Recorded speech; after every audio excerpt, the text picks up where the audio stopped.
Alright guys, let's react to this. We're gonna react to a Montoya video that is stirring some controversy. What have you done, Montoya? Montoya who says Star Citizen should try a PVE server. Well, let's listen to Montoya and see if we agree or not. 2025, it's time CIG considered giving us a PvE server in Star Citizen. He better make some really good argumentations there, because I'm strongly against that. But let's see, maybe he'll be convincing. Ladies and gentlemen, welcome back to the channel. Cool intro, by the way. I am Montoya. I run Test Squadron, which is Star Citizen's largest player guild. What I'm going to say here is my opinion. Feel free to disagree. I don't speak on behalf of every single person in my guild, nor do I speak on behalf of everyone who plays the game. I like his Star yellow Citizen. microphone. But I do feel the time has come for CIG to listen to its player base, who have... Which player base, Montoya? Has there been polls? Has there been data? I mean, if there are, I would gladly see them. I hope that he's going to show us some data here in this video that are going to back this. What player base? Because it's easy to mistake an impression for the player base. I've been howling about this for years now. I don't know. It could have very well also been a small, loud minority too. Give us, I don't know, a PvE option. If you want some PvE experience in this game, why not? So it's going to come. We've been wanting for like a pure PvP option. That was Pyro. The PvE option will be Terra, maybe Castra too. It's going to come eventually. I think we just need to be patient. So, the reason that I bring this up today is I saw this on Reddit. Now, this argument, this discussion has come up 1,000 times in the past. And today it's coming to us from Mr. Payne, who says, here's a love letter and maybe a goodbye to Star Citizen. There's been plenty of guys like this who've been just whining and saying, oh, maybe this game is not for him. There are plenty of people for whom the game is not for them. He goes on to say that he's supported them for many years. He's a developer himself. He understands it all. And he's basically reached a point in his life where time is important. I think we can all understand this. When I started following this game, I had 0 kids. I now have 2 kids in the 5th and 6th grade. I had the same thing. I had 0 kids. I was not married. Now I'm married. I have kids. One of my kids is 10 years old. Yeah, it's definitely, I'm getting, my job is taking more and more time as well. It's really hard to make content. So I totally understand. But, Star Citizen it's not the only game out there. It's okay to play other game and then come back to Star Citizen. Even if you're a Star Citizen content creator, it's totally okay to do that too. I know a lot of you have mysteriously also aged along with me. So back when you were 20 and you had all the free time in the world, you're 30 now and you don't. It happens. Oh, almost even later, even older than that. Let's read what he says. He finds himself stepping away. He says, it's burnout after many years in the verse. Maybe it's the evolving mechanics I feel are more tedious than rewarding. I once loved the freedom exploring, unwinding after a long day, immersing myself in limitless universe. But you can still do that now. But now the game seems to be heading in a direction that demands more patience than I have to give. You can still do that now. What's wrong with that? And I think we can all resonate with that too. When you want to go play this game, with the bugs and all, I know, look, this game is beautiful. Listen, it's I think what they've done over the past years is spectacular. It's more beautiful than ever. It is buggy as hell. But they said 2025 is the year they're going to work on that. I hope they manage to sort things out. But what he's saying, it can't get worse, right? It was so bad. It's gotta get better. Is 100% true, because when you have 2.5 hours free, and it takes an hour to prep the game so you can do what you want to do. That's true. It's taking away your agency. It's not respecting your time.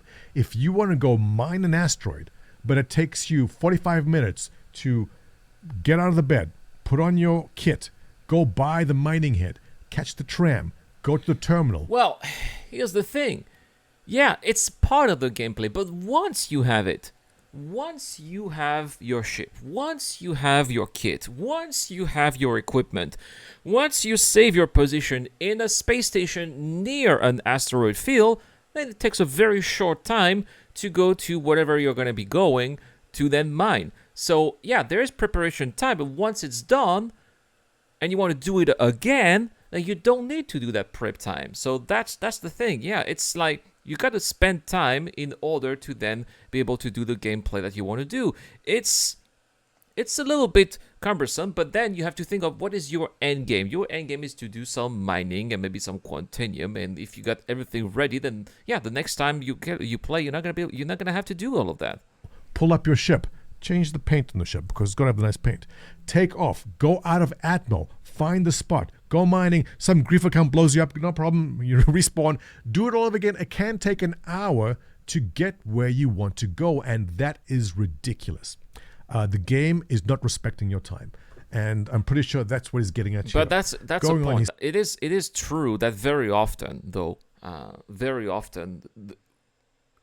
it takes way more time than necessary to do what we have to do. That is true.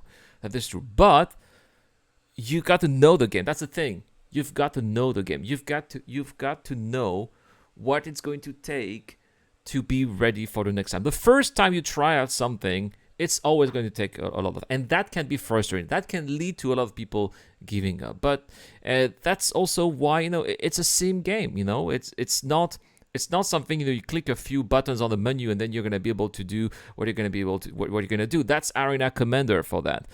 But yeah, the PU is a bit different. He says the increasing risk and loss in PvP, the long prep time. Well, I just said that, an ever-growing presence of griefers. Now, look. CIG understands the issue with the griefers, and the thing is, players will always find the actions of least resistance. And let's be honest, griefing is fun. The ships are beautiful, there's beautiful explosions when they blow up, and griefing is just an easy thing to do. There are no repercussions. You put on your hospital gown, you jump in your cheap ship, off you go, and if you die, you respawn, do it again, and if you go to prison, no problem, you have an alt. At this point, I think everyone has about 5 or 6 alts at this point. So I just you have went through 2. them, and by the time your 5th alt goes to prison, the first one is out, and off you go again. Griefing is easy, and CIG has really not addressed the issue because it's not... Oh, they've banned people. They're starting to ban people for repeatedly griefing. That's good. I'm all for that. It's just not on their list of priorities right now. So yes, I understand the frustrations with that, and it is definitely an issue which is cutting into the precious time of people. And by the way, PvE server is not going to stop griefing. People are going to try to ram your ship in PvP. People are going to try to block you in PvP, so that, yeah, maybe ramming doesn't work, but they'll block you. You're not going to be able to do anything, and since you won't be able to destroy your ship, you'll be stuck. It's not going to change anything. It could even make things worse, in fact. Who just want to enjoy other aspects of this game. It's making the experience more frustrating than fun. 100% true. I still hop in every now and then, he goes, and I'll always cherish the hundreds of hours and memories I've made. But if there's one parting request I can make to CIG, it's consider a PvE server. Yes. No.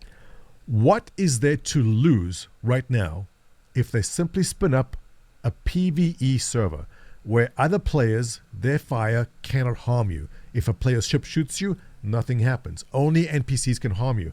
I don't see But what if they ram you? It's still ramming's still going to be a thing, right? a problem with that. I think it's What if perfectly they fine. block We're in you? a testing phase of the game. If you spin up a PvE only server, let players go, let them do the thing, look at the stats. What are they doing? How can this work with the bigger image or the bigger picture of what Star Citizen needs to be? Except it's not Star Citizen. That's really dangerous. It's not Star Citizen. Star Citizen has never been about, PvEs like this. There are going to be mechanisms to prevent that or make it as painful as possible. That's what high security systems like Terra are going to be. If you want to have PvE, not the PU, maybe Arena Commander, I don't know, but there's no mechanisms right now in Arena Commander that are going to be for PvE.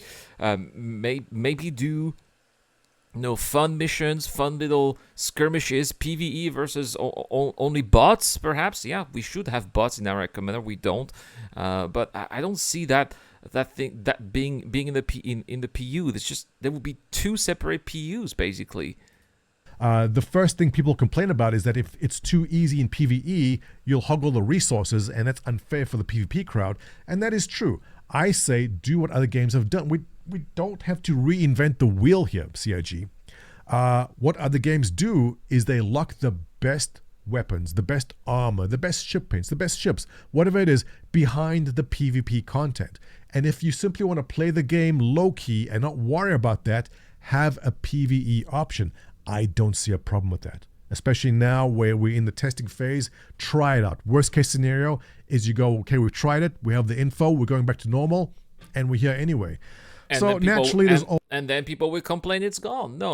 Always the other argument, PvE servers are not the answer, says Past Outlandishness 19. For those of us who've had this discussion 1,000 times, there's nothing new here, but he goes on to say, what we need is a better reputation and consequences system. Unfortunately, he is 100% wrong. Griefers do not care about reputation. The griefers do not care about consequences. And if there were bad consequences, there's always ways around them. Players find a way. We can escape from prison, that's true. So, no, that is not the answer. I guarantee if we scroll down this thread, we'll find some... Well, if people break terms of services, they should be banned.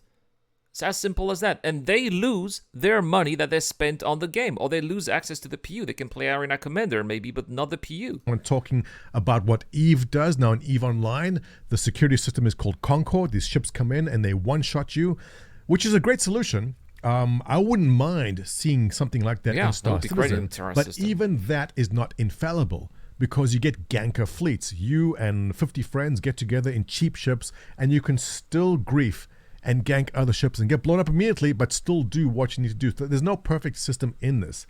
And I do kind of hope that CIG goes in the direction of what EVE Online has done. There's nothing to reinvent here. As I said, you don't have to reinvent the wheel. A good system is already there. It exists.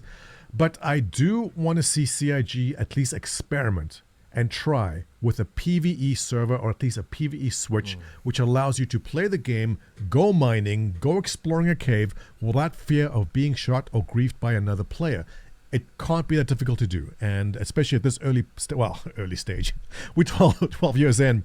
At this point, I think it's worth the experiment. So I don't think CIG should waste their resources doing that. They have plenty of other things to do. It's just a waste of time, waste of resources.